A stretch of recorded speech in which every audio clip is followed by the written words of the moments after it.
मानचित्र कितने प्रकार का होता था? तीन प्रकार का। कौन कौन सा?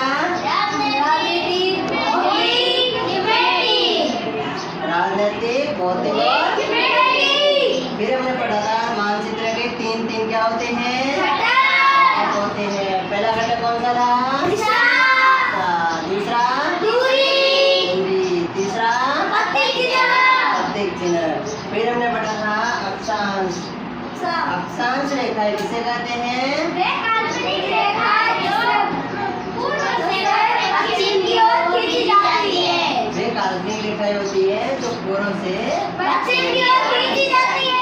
ऐसे मूर्ति बनाई थी। यस इसके बीच में हमने रेखा बनाई थी, ऐसे खींची थी। यस इस रेखा का क्या नाम है? भूमध्य रेखा।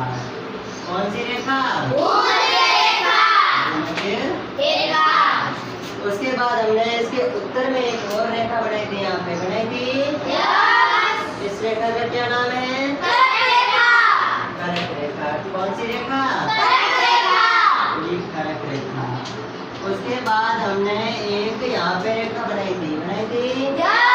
इस रेखा का क्या नाम है? मकर रेखा। कौन सी रेखा? ये मकर रेखा। कौन सी रेखा है?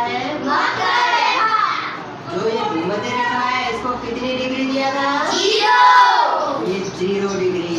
उसके बाद हम उत्तर में गए थे। कहाँ गए थे? उत्तर में। इसका कितने डिग्री दिया था? 23.5। और दक्षिण में इसका भी ये 23.5 डिग्री। फिर हमने इनके दो गोलार्ध करे थे। ऊपर में कौन सा ये गोलार्ध है? उत्तरी। और ये दक्षिणी।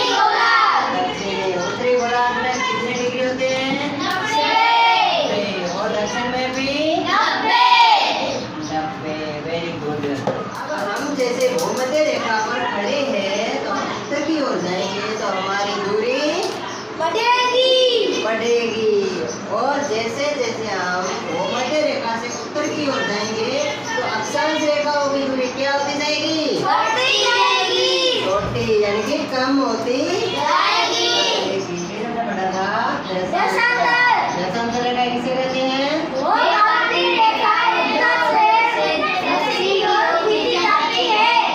वे रेखाएं जो उत्तर से दक्षिण की ओर खींची जाती है उसे कहते हैं।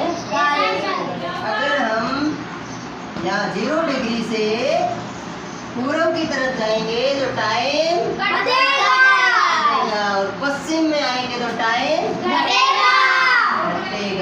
इधर आएंगे तो टाइम घटेगा।